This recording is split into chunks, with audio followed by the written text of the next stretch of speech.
Aujourd'hui, je vais vous donner des informations et des astuces pour faire cuire vos créations en Fimo.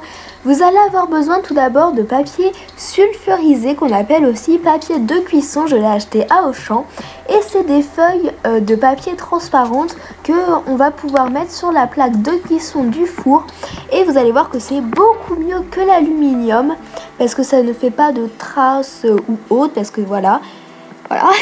Et vous allez le mettre sur la plaque comme ceci et disposer toutes vos créations.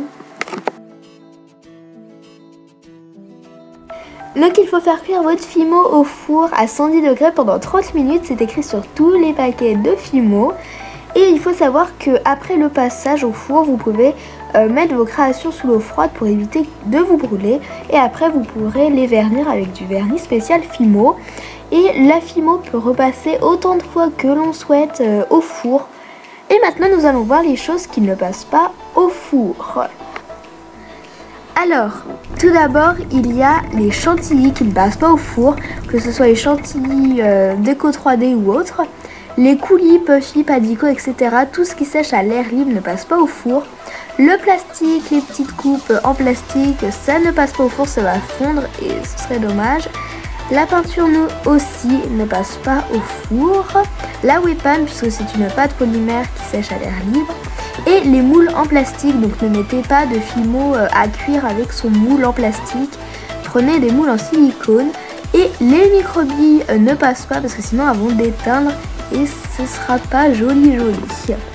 Maintenant nous allons voir les choses qui passent au four.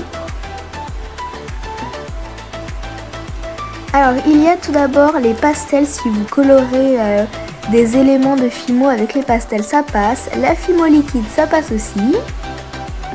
Il y a même marqué sur l'emballage. Les cannes Fimo ça passe. Les moules en silicone, voilà, pas les moules en plastique mais ça en silicone ils passent très bien. Les fioles, donc tout ce qui est en verre ça passe, donc les fioles ça passe. La porcelaine, donc les assiettes, les bols, tout ce qui est en porcelaine ça passe aussi. La poudre d'or qui existe aussi en argent, voilà les poudres comme ça passe. Les emporte-pièces aussi ça passe.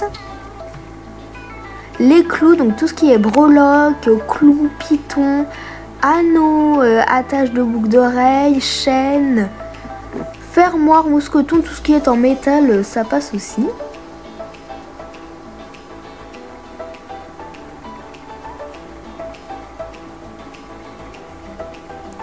Clous à tête plate, voilà aussi. Et le papier, alors par exemple là j'ai fait un transfert d'image sur de la Fimo, donc c'est du papier l'image. Et le papier passe au four, on sait jamais. Et voilà, maintenant vous avez toutes les astuces pour la cuisson de votre Fimo et je vous dis à la prochaine. Salut!